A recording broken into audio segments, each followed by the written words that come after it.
The sun rose over Colony Henham 7, but it was not the same sunrise the colonists remembered. The light fell on broken buildings and empty streets. It touched the graves of those who had died, and the ruins of homes that would never be rebuilt. The colony would never be the same, but the people had survived. That was what mattered. Admiral Minho stood on the observation deck of his flagship, looking down at the planet below. His fleet surrounded the colony like a protective shield. Rescue operations were nearly complete. The wounded were being treated. The dead were being honored. The living were being comforted. His communications officer, a young woman named Somi, approached him. "Sir, we have a message from Earth. The United Government wants a full report." Minho nodded. "Tell them the battle is over. We have secured the colony. Survivors are being evacuated to medical ships. And the Velta fleet has been completely destroyed." "What about the political situation, sir?" "Other species are asking questions. They want to know about the Third Fleet. They want to know about Deathworlders." Minho was quiet for a moment. He had known this day would come. For decades, humanity had hidden its true nature from the galaxy. They had pretended to be weak, to be harmless, to be just another young species trying to find its place among the stars. That pretense was over now. "Let them ask their questions," he said finally. "We will answer truthfully. We are Deathworlders. We come from a planet that has been trying to kill us for millions of years. And we have survived every single thing it has thrown at us." He turned to face Somi directly. "Tell the government this. We are done hiding. We are done pretending. From now on, the galaxy will see us as we really are." Somi nodded and left to send the message. Down on the surface, the rescue operations continued. Taeyan was helping where he could, carrying supplies and assisting the wounded. His own injuries had been treated, but he refused to rest. There was too much work to be done. He was moving boxes of medical supplies when he heard a familiar sound. It was the sound of rubble shifting, of stone being moved.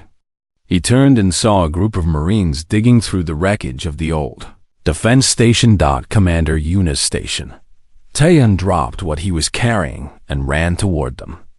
"Did you find someone?" he asked. One of the Marines, a woman named Hana, looked up at him. She had dust on her face and sweat on her brow, but her eyes were bright with hope. "We found a life sign," she said. "Very weak, but definitely human. Help us dig." Taeyan did not need to be asked twice. He grabbed a piece of metal and started pulling debris away. Other colonists joined him, working alongside the Marines. Together, they cleared away layer after layer of wreckage, and then they found her. Commander Yuna lay in a small pocket of space, protected by a fallen beam that had formed a shield over her body. Her uniform was torn and burned. Her face was covered in blood and dust, but her chest was rising and falling. She was breathing. She was alive.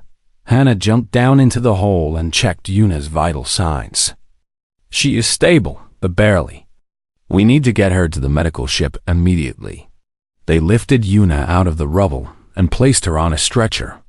As they carried her toward the landing zone, her eyes opened for just a moment. She looked up at the sky, at the human ships that filled the heavens. "They came," she whispered. "They actually came." Hannah leaned close to her. "Of course we came. We always answer. That is what humans do." Yuna smiled weakly. Then her eyes closed again, and she slipped back into unconsciousness. The news of Commander Yuna's survival spread quickly. She became a symbol of hope for the colony, proof that even in the darkest moments, there was a chance for survival. The colonists who had been ready to give up found new strength. The children who had been crying found new reasons to smile. 3 days later, the first transport ships arrived from Earth. They brought construction materials, food, medical supplies, and thousands of volunteers who wanted to help rebuild.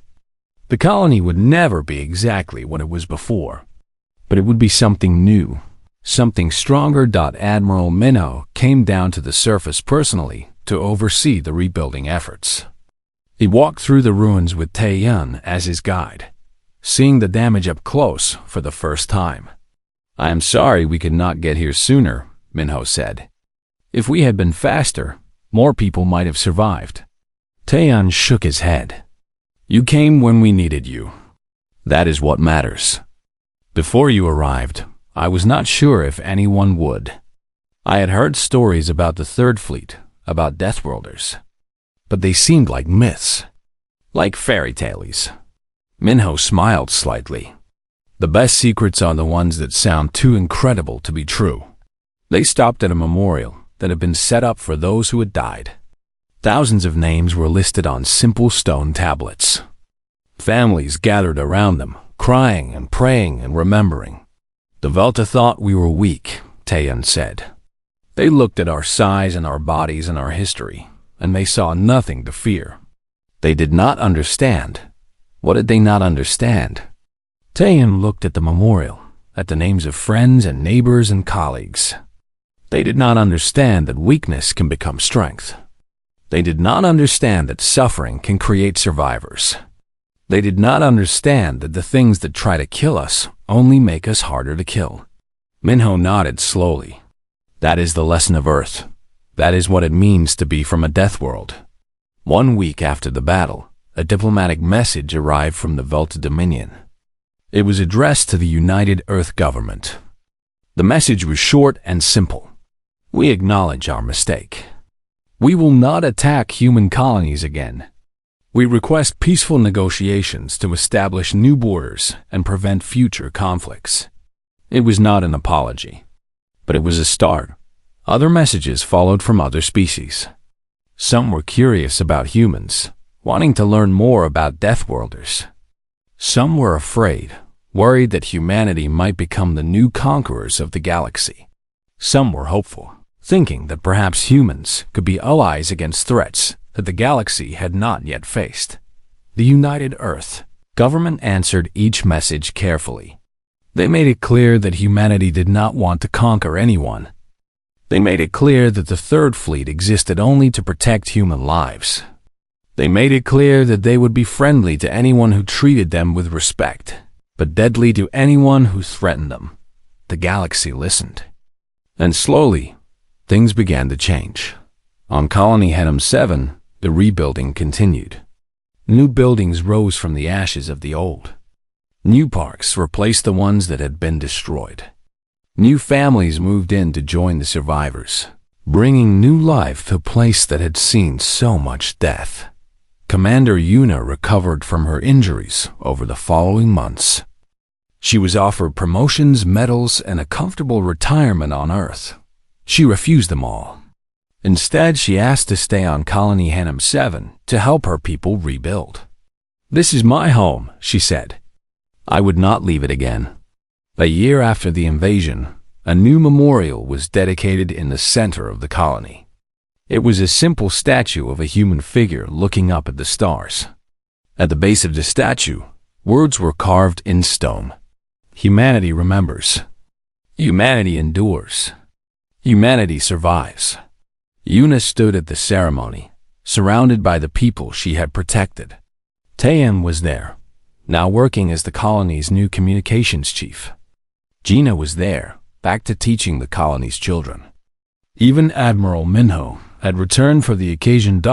As the sun set over the colony, Yuna looked up at the stars.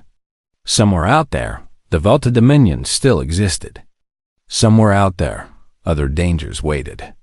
The galaxy was vast and full of unknown threats, but humanity was ready.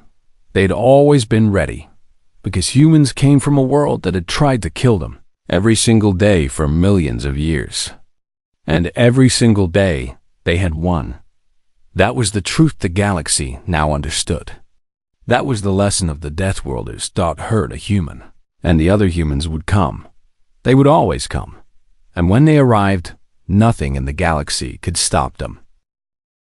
The first Velta ship exploded before its crew even knew they were under attack. High Commander Belta was in his quarters when the alarm started. screaming. He ran to the bridge, pushing past confused soldiers and panicking officers. When he reached the main viewport, he stopped and stared.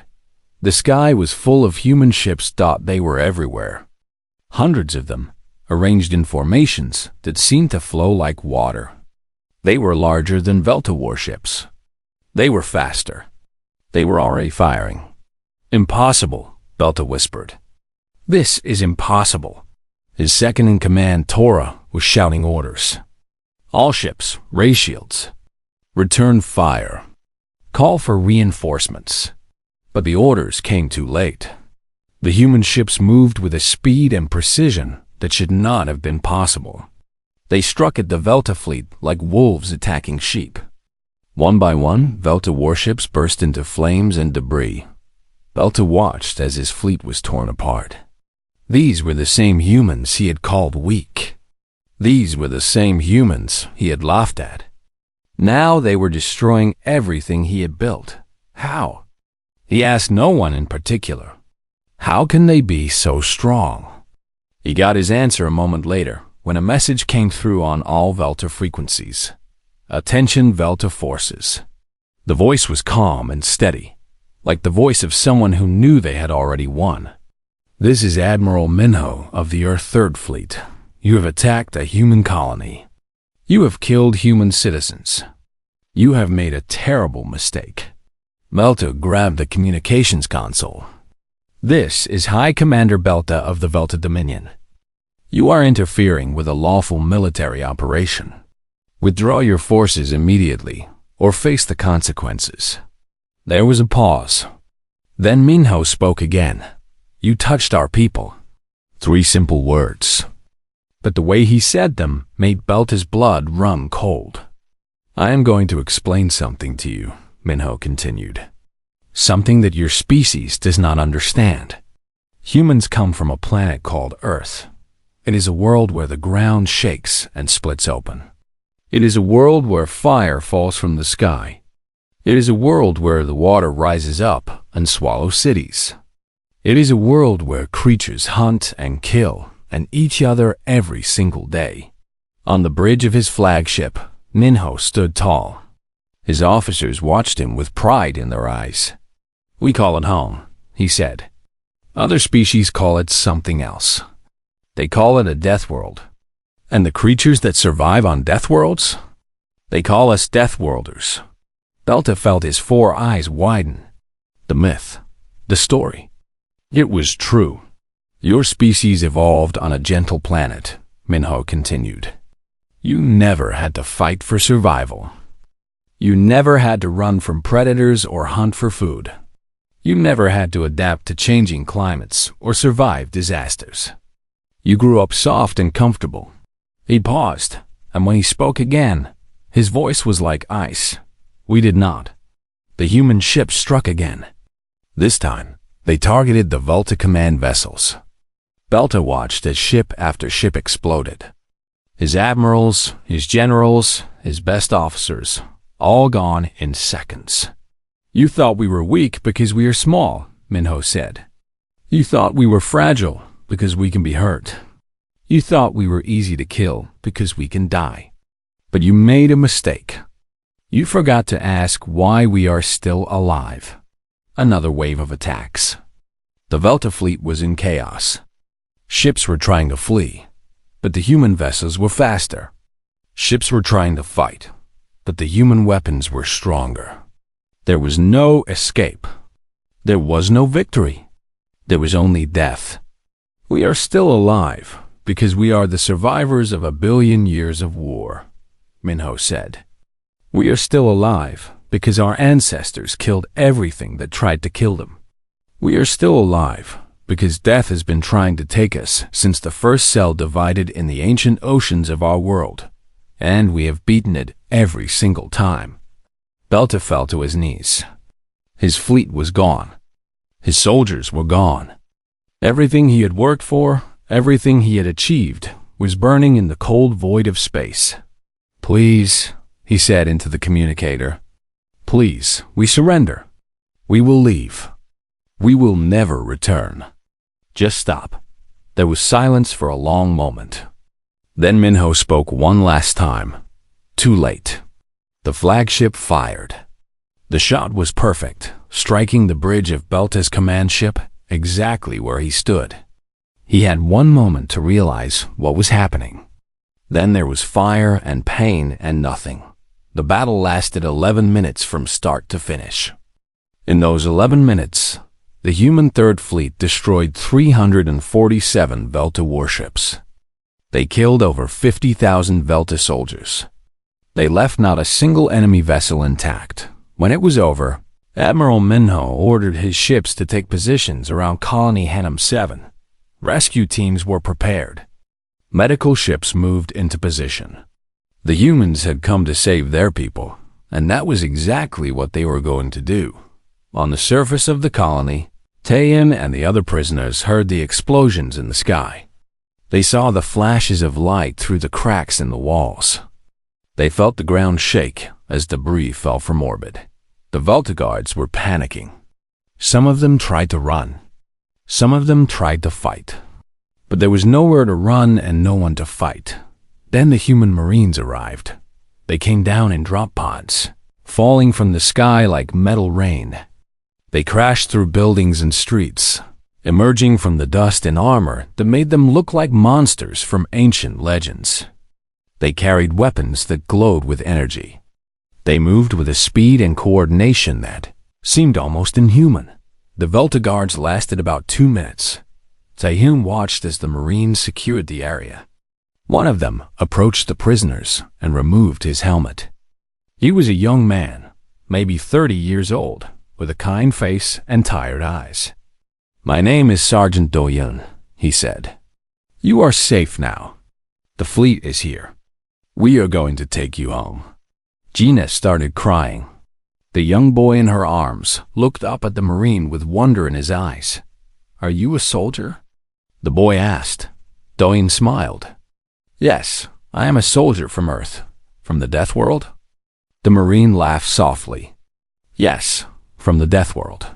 He helped the prisoners to their feet and led them to safety.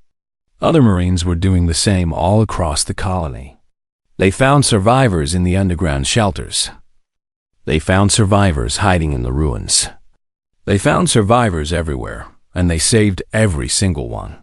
On the flagship, Admiral Minho watched the rescue operations on his screens.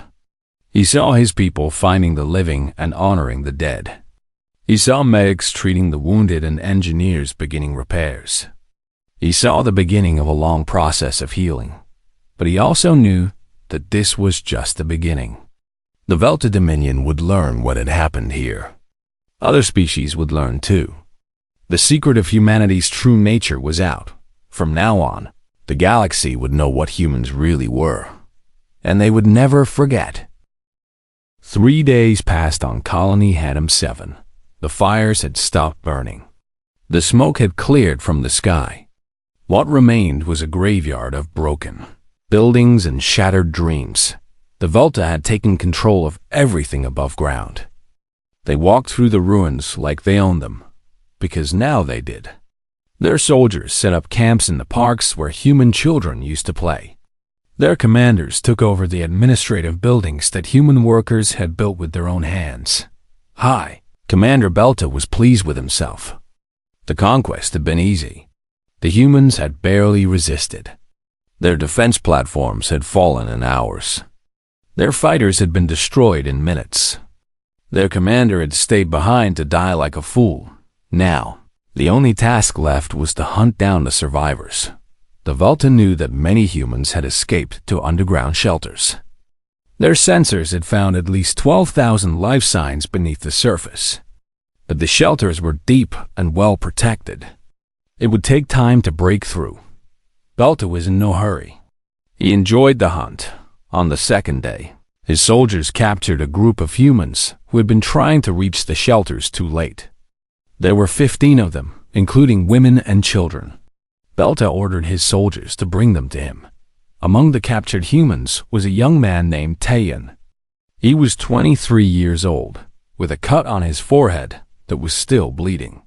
He had been a communications technician before the invasion. Now, He was a prisoner. Belta walked among the captured humans, studying them like a scientist studying insects. They looked so weak, so helpless. Some of the children were crying. Some of the adults were trying to comfort them. "You are interesting creatures," Belta said. "So small and soft. Your bodies break so easily. I do not understand how your species has survived this long." Tayan looked up at the alien commander. His eyes were full of pain, but there was something else there too. Something that Belta did not recognize. "We survive because we help each other," Tayan said. "When one of us falls, another picks them up. When one of us is hurt, another heals them. That is how we have survived." Belta made the Velta sound of amusement. "Help each other? How touching. But who will help you now? Your commander is dead. Your defense forces are destroyed. Your fleet is too far away to save you. No one is coming." Tayan smiled. It was a strange smile, sad and knowing at the same time. "You should have let us die quietly," he said. Belta did not understand what the human meant. He ordered his soldiers to take the prisoners away. On the third day, the Velta began their assault on the underground shelters. They used drilling machines to cut through the rock. They used bombs to break through the metal doors. They used every tool and weapon they had, but the humans had built their shelters well. Every time the Velta broke through one door, they found another behind it. Every tunnel they entered was trapped with explosives. Every room they captured was empty, the humans having retreated deeper underground. Belta grew frustrated. He had expected the conquest to be over in hours. Now it was taking days, and his soldiers were dying. Why do they keep fighting? He asked his second-in-command, a smaller Velta named Tora. They have no hope of victory. They have no hope of rescue. Why do they not simply surrender? Tora shook his head. "I do not know, High Commander. These humans are strange creatures. They fight even when fighting is pointless." "It is more than pointless," Belta said. "It is stupid. When you have lost, you should accept your defeat. That is the natural order of things." But the humans did not accept defeat. They kept fighting, hour after hour, day after day. They used whatever weapons they had. They set traps and ambushes. They made the Velta pay for every meter of ground dot. By the end of the third day, Belta had lost over 200 soldiers. 200 Velta warriors, killed by creatures he had called weak and fragile. He was beginning to wonder if he had made a mistake. That night, Tayan and the other prisoners were kept in a holding area near the Velta command post. The guards were not paying much attention to them. After all, what could a group of unarmed humans do? Tayan sat in the corner, his wounds still aching. Next to him was an older woman named Gina. She had been a teacher before the invasion. Now, she held a young boy in her arms, trying to keep him calm. "Do you really think help is coming?" she whispered to Tayan. He was quiet for a moment. Then he nodded. Commander Yuna sent a message before she died. I saw the transmission logs. She used something called the Deathworld Protocol. What does that mean? Tayan leaned closer. It means she called Earth, not the regular government, not the regular military. Something else. Something secret. Gina looked at him with confusion. What secret? I do not know the details, Tayan admitted. But I have heard rumors. Stories that soldiers tell each other late at night. They say that Earth has a hidden fleet, a force that is kept in reserve for the worst emergencies. They say these ships are crewed by the best warriors humanity has ever produced. And you believe these stories? Tayan looked at the stars through a crack in the wall. I believe that humanity has survived on Earth for millions of years. I believe that our ancestors hunted animals 10 times their size. I believe that we have outlived ice ages and plagues and disasters that would have destroyed any other species. If those ancestors could do all that, then maybe the stories are true. Maybe we have warriors who can do impossible things. Gina held the boy tighter. I hope you are right. Outside, the Velta celebrated their victory. They sang songs of conquest in their strange language. They raised their weapons to the sky and cheered. They believed that they had won. They did not notice the small light that appeared in the distance. They did not see it growing brighter, closer, larger. They did not hear the sound of hundreds of engines. Cutting through the void of space, the third fleet had arrived. It emerged from hyperspace at the edge of the star system. 700 warships, each one larger and more powerful than anything the Velta had ever built. They moved in perfect formation, like a single creature with many bodies. On the bridge of the flagship, Admiral Minho looked at the tactical display. He could see the Velta fleet in orbit around Colony Henham 7. He could see the damage they had done to the surface. He could see the life signs still flickering in the underground shelters. His people were still alive. Some of them, at least. All ships, he said, his voice calm and cold. Prepare for battle. No mercy, no retreat. We are here to bring our people home. 700 ships answered with a single word. Understood. Far below, on the surface of the colony, Tayin felt something change. He could not explain it. He could not see it or hear it. But he felt it, deep in his bones. He looked at Gina and smiled.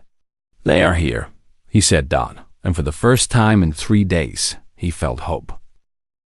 The message traveled through space at the speed of light. It bounced off relay stations hidden in asteroid fields. It passed through secret channels that only a few people knew about. It crossed hundreds of light years in a matter of hours, thanks to technology that humanity had never shared with other species on Earth.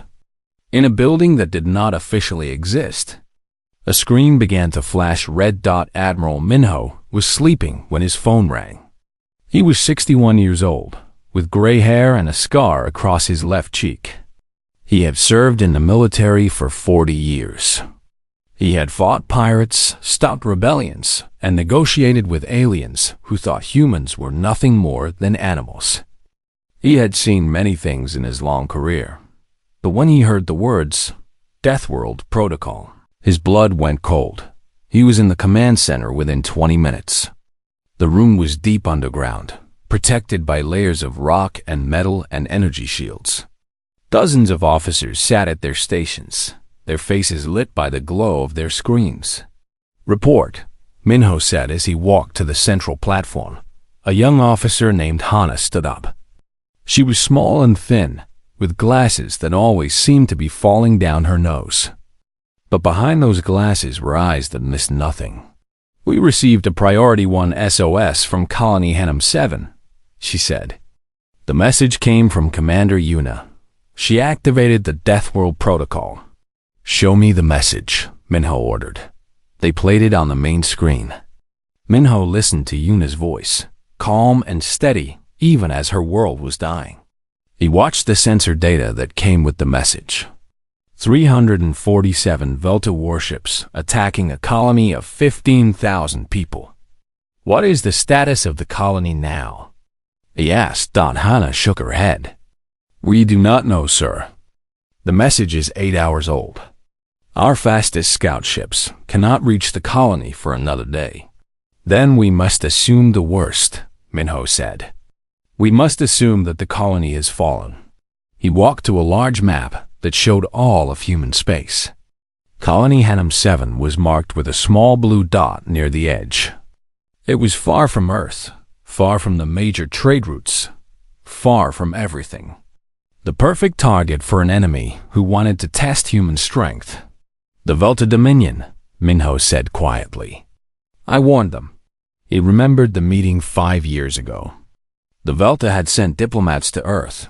They had looked at humans with four-eyed contempt. They had demanded that humanity surrender all colonies beyond a certain line. They had said it was for humanity's own good. They had said that humans were too weak, too fragile, too young to survive in a galaxy full of dangers. Minho had told them no. He had told them that humanity would not surrender anything. He had told them that if the Velta ever touched a human colony, they would face consequences. The Velta diplomat had laughed. What consequences? You are nothing. Your species has been in space for less than 2 centuries. We have been building empires since before your ancestors climbed down from trees. You cannot threaten us. Minho had smiled then. It was not a friendly smile. We will see, he had said. We will see. Now, standing in the command center, Minho made a decision that would change the galaxy forever. Wake up the Third Fleet, he ordered. The room went silent. Everyone knew what the Third Fleet was.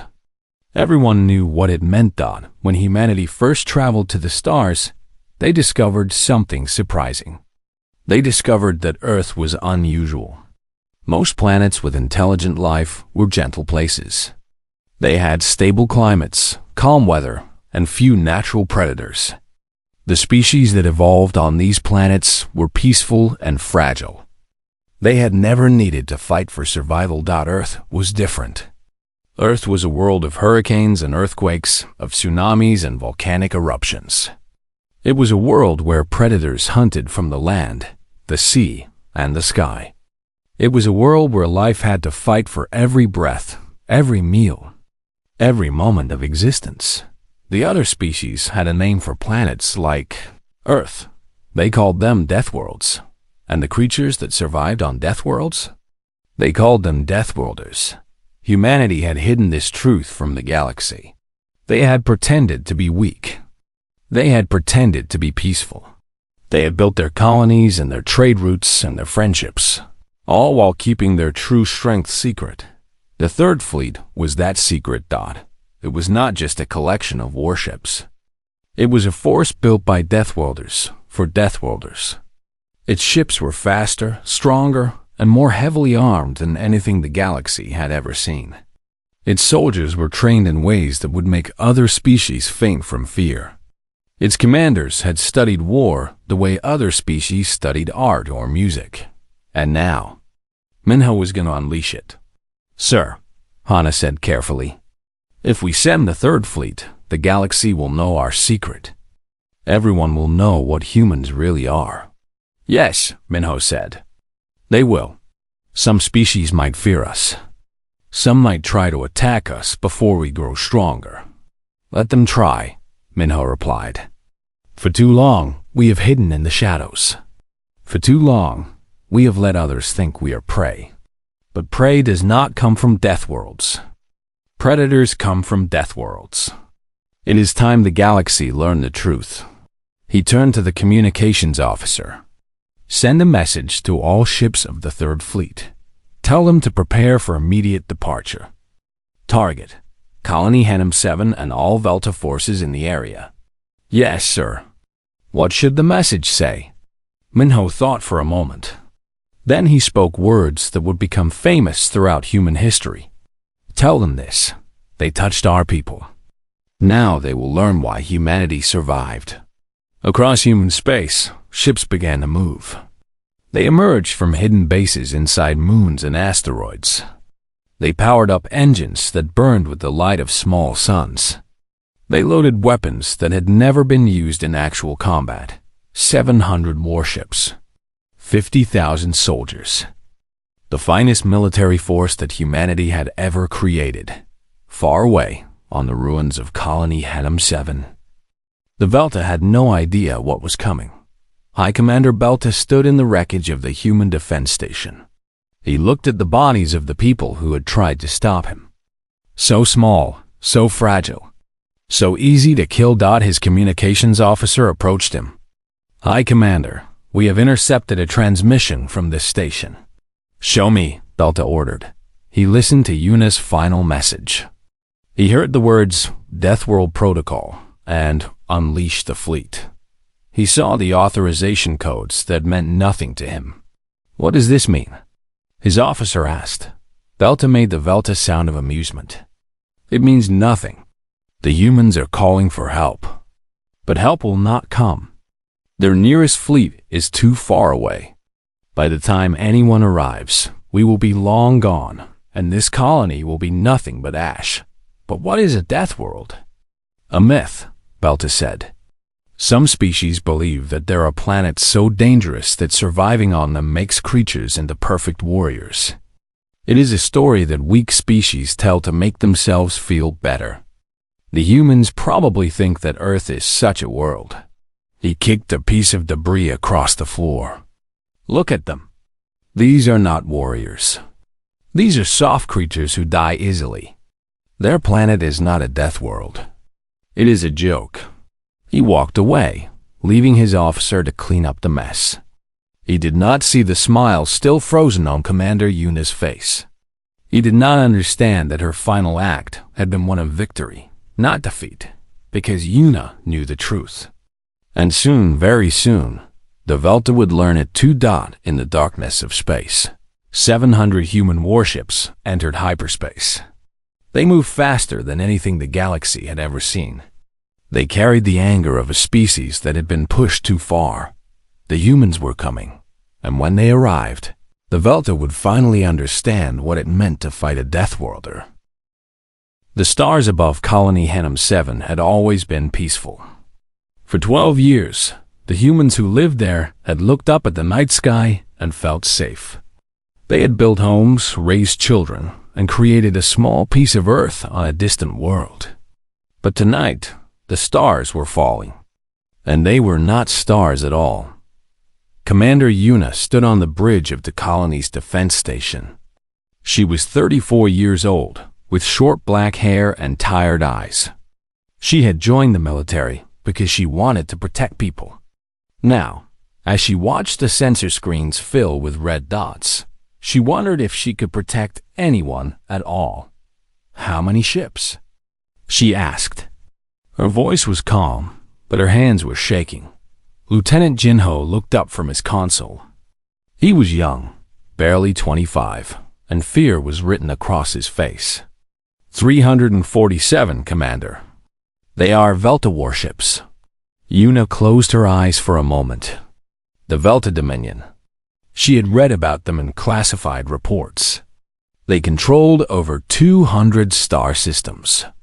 They had conquered dozens of species. And now they were here, at a small human colony with only 15,000 people. What do we have? She asked. 12 defense platforms, Jinho replied. 28 fighter craft. The colony shield is at full power, but it will not hold. Yuna finished for him. She knew the truth. They all did. The main screen flickered and a face appeared. It was not human. The creature had pale blue skin, 4 eyes arranged in a diamond pattern, and no visible nose. His mouth was wide and thin, like a cut across its face. When it spoke, its voice was smooth and cold. Humans of this colony, the creature said. I am High Commander Belta of the Velta Dominion. Your world now belongs to us. You have 1 hour to surrender. If you do not, we will destroy everything. Yuna stepped forward. This is Commander Yuna of the Earth Colonial Defense Force. This colony is under the protection of the United Earth Government. Any attack on our people will be considered an act of war. Belta made a sound that might have been laughter. War? Little creature, we have studied your species. You come from a small, wet planet. You have soft bodies and short lives. You have been in space for less than 200 years. We have ruled the stars for 10,000 generations. This is not war. This is cleaning. The screen went dark. Yuna turned to her crew. There were only 47 people in the defense station. Most of them were looking at her with hope in their eyes. They believed she could save them. She wished she shared their faith. Begin evacuation of all civilians to the underground shelters, she ordered. Power up all defense platforms. Launch all fighters. Commander, Jinho said quietly, even with everything we have, we cannot win this battle. We will only delay them for a few hours. Then we delay them, Yuna said. Every minute we fight is another minute for our people to hide. Every minute we hold is another minute for help to arrive. Help from where? Jinho asked. The nearest Earth fleet is 6 weeks away. Yuna did not answer. She walked to the window and looked out at the colony below. She could see the lights of homes, the streets where children played, the parks where families gathered. 15,000 people who had trusted the stars to be safe. The first Velta missiles came 20 minutes later. They struck the outer defense platforms in waves of fire and light. Yuna watched as Platform 7 exploded, killing everyone aboard. Platform 3 followed, then Platform 9.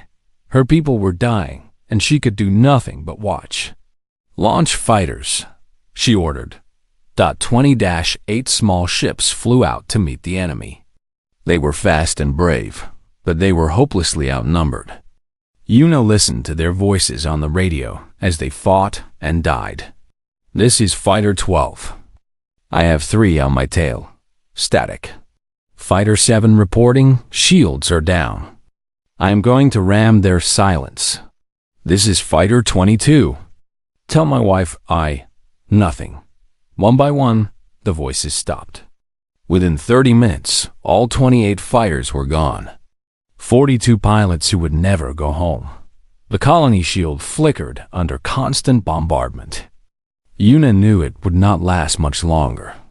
She turned to her communications officer, a young woman named Sue. Are the civilians in the shelters? She asked. Most of them, Sue replied. About 12,000 have made it underground. The rest are still trying to reach safety. How long until the shield falls? Sue checked her readings. Maybe 40 minutes. Maybe less. Yuna nodded. She had made her decision. She walked to her command chair and sat down. The chair felt cold against her back.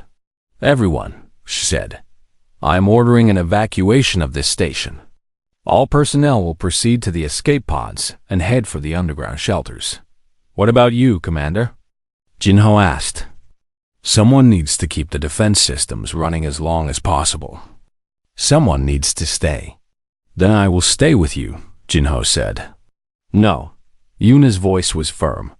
You will lead the evacuation. That is an order. She watched as her crew left, one by one. Some of them saluted. Others had tears in their eyes. Jinho was the last to go. He stopped at the door and looked back at her. It has been an honor, Commander, he said. The honor was mine, Yuna replied. Now go. Protect our people. The door closed and Yuna was alone. She worked quickly, rerouting power to the remaining defense platforms. She fired missiles at the approaching Velta ships. She did everything she could to slow them down. But she knew it was not enough. It would never be enough that the shield fell at exactly 2,347 hours, colony time. The Velta ships descended like hungry birds. They burned the streets and the buildings and the parks. They destroyed everything that humans had built over 12 years. Yuna sat in her chair and watched her world die. But even as the station shook from nearby explosions, even as the lights flickered and the air grew thin, she had one last thing to do. She reached for her console and opened a channel. Not to the Velta, not to the underground shelters. She opened a channel to a place that was supposed to be secret. A place that most humans did not know about. She opened a channel to Earth. This is Commander Yuna of Colony Henham 7, she said into the microphone. Her voice was steady now. She was not afraid anymore. We are under attack by the Velta Dominion, requesting immediate assistance. This is a priority one, SOS. I repeat, priority one. She paused, then added words that she had hoped she would never have to say. Authorization code. Deathworld protocol. Unleash the fleet. She sent the message into the darkness of space. She did not know if anyone would hear it. She did not know if anyone would come, but as the ceiling above her began to crack, as fire and smoke filled the air, Commander Yuna smiled. because she knew something that the Velta did not. Humans were not soft. Humans were not weak. Humans came from a world of storms and earthquakes and predators. They had fought their way to the top of a planet that tried to kill them every single day. And when you hurt a human, the other humans would come. They would always come.